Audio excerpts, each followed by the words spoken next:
La delegación de la Unión Europea, la Embajada de Hungría en México y la Feria Internacional del Libro de Guadalajara presentan Festival de las Letras Europeas, 10ª edición, con la participación del poeta y narrador húngaro Árpád Kun, autor de Feliz Norte, libro con el que obtuvo en 2014 el prestigioso premio Aegon de novela. Monsieur Kun, vous vivez à l'étranger en Norvège, dans un milieu multiculturel. À propos de l'identité, élaborez-nous, s'il vous plaît, votre vision. Donc, en fait, je vis dans un milieu norvégien, à côté de la forêt, et avant, on vivait au bord du fjord. Donc, dans ce sens-là, c'est pas multiculturel. J'ai vécu à Paris dans un milieu multiculturel aussi, donc je sais ce que ça veut dire. Mais en même temps, c'est vrai que le milieu norvégien est,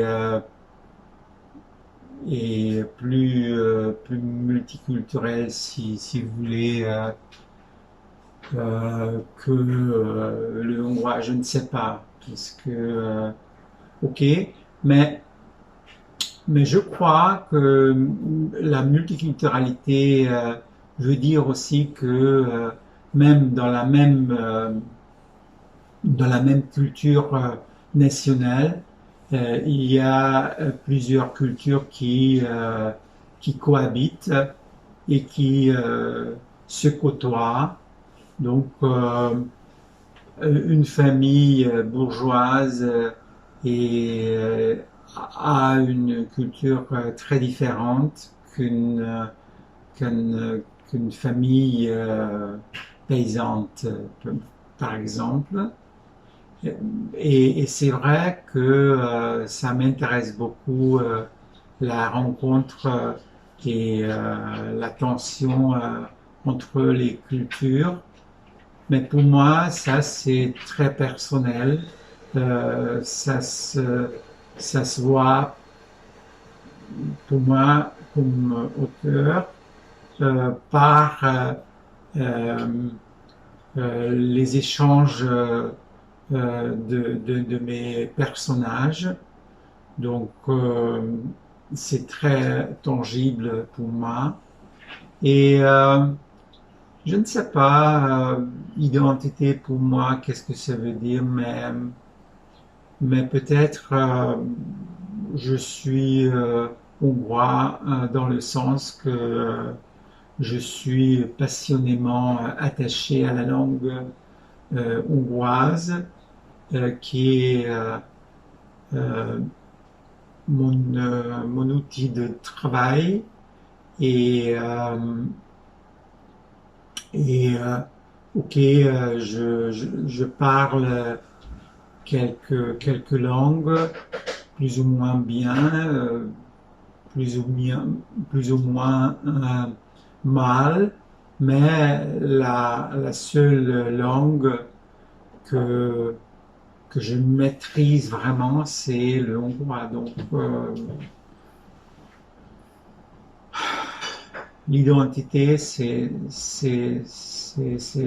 pour moi, c'est la langue hongroise. À votre avis, est-ce qu'il existe une littérature européenne ou il n'y a que des littératures nationales? Donc, je crois que il y a ces univers des littératures nationales. Je vois que j'ai vu en France et ici en Norvège et en Hongrie qui a un univers séparé, mais en même temps il y a une littérature universelle et et j'ai la chance de lire en, en plusieurs langues, donc j'ai un peu de vision de la littérature universelle, mais les lecteurs aussi euh, euh, peuvent lire euh, les auteurs internationaux, euh, mais, mais plutôt, je crois que la littérature nationale est plus forte en ce qui concerne l'écriture. Mon cas est un peu différent parce que euh, j'ai j'ai été d'autant influencé par les auteurs français que par les Hongrois ou bien par les même les auteurs norvégiens. Euh, mais ça, c'est lié au fait que je lis, euh, euh, je lis des auteurs de différentes littératures, donc de littératures différentes, mais, mais en général, euh, les littératures nationales existent séparément, je crois. Mais Comme écrivain, qu'est-ce que vous en pensez? Quels sont les avantages de l'Europe libre de censure? Est-ce que cela aide le colportage de livres? je ne sais pas, quand depuis que je suis euh, adulte et j'écris, euh, la censure n'était pas présente. Donc, je n'ai pas un rapport particulier. Euh, donc, je, j'ai été toujours libre. Euh, donc, et j'aimais bien. Mais en même temps, bien sûr que on doit, euh,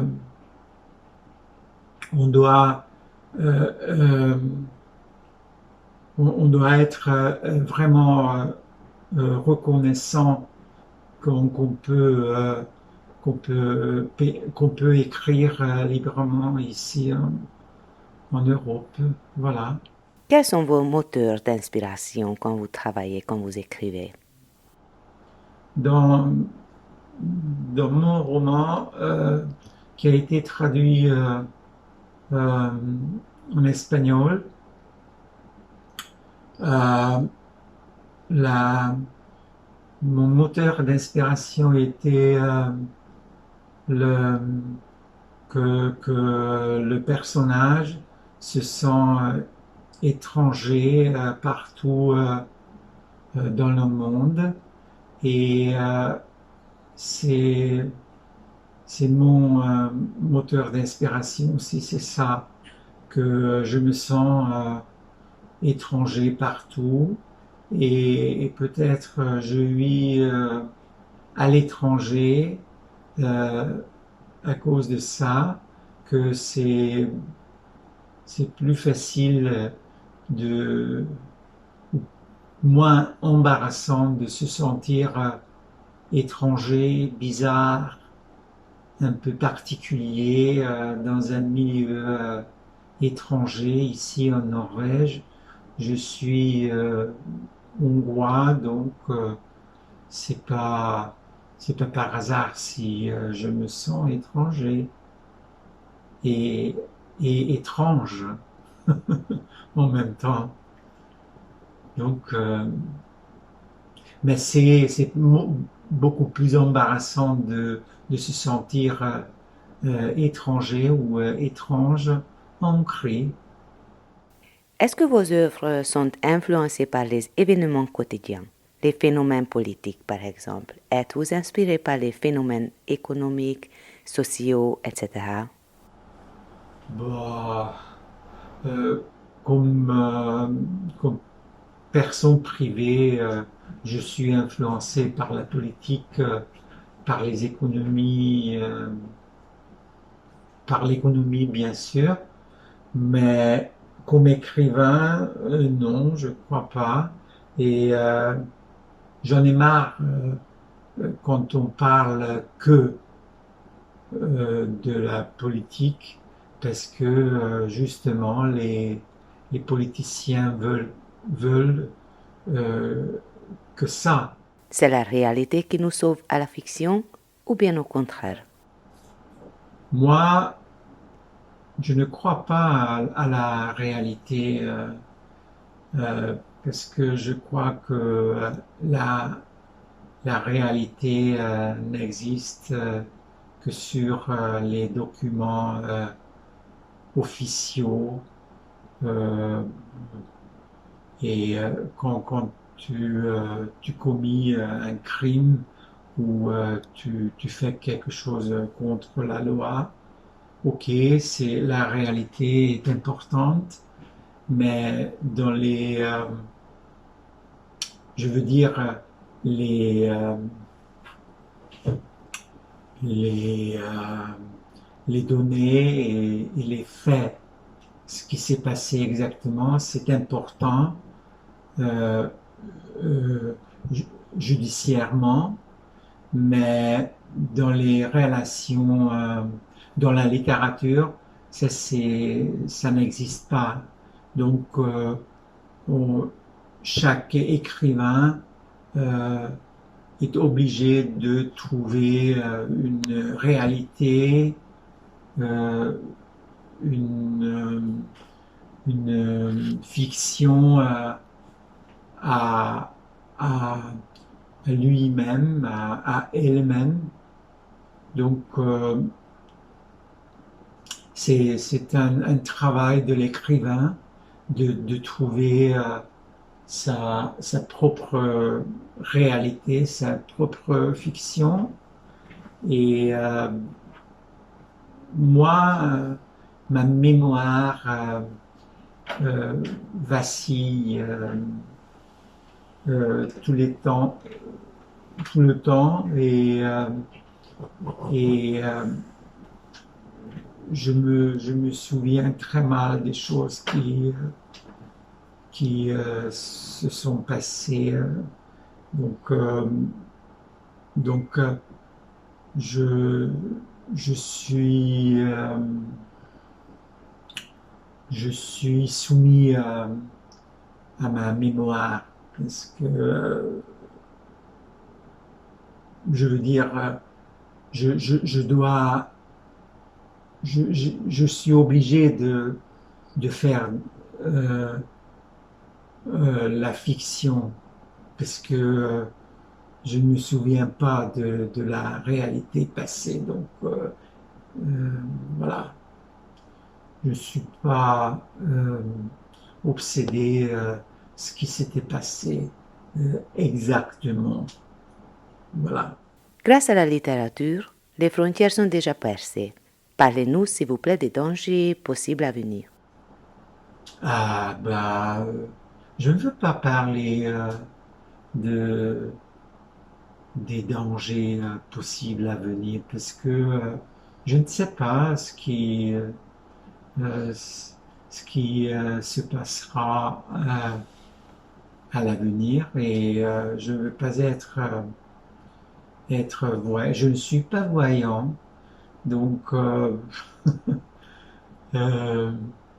on- euh, l'être humain ne possède pas. L'être humain être, peut avoir peur de l'avenir et c'est notre souci principal de d'être d'avoir peur de l'avenir, mais mais je crois que ce n'est pas sage de faire comme ça. Et moi, je, je ne veux pas, je ne veux pas faire peur aux gens. Euh, je veux libérer les gens de la peur et je veux que mes lecteurs soient heureux. Donc, je ne veux pas que mes lecteurs soient craintifs de l'avenir. Euh, mais en même temps, je sais que cet avenir en ce moment euh, euh, a l'air un peu sombre, mais on ne sait pas ce qui va passer, ce qui va se passer.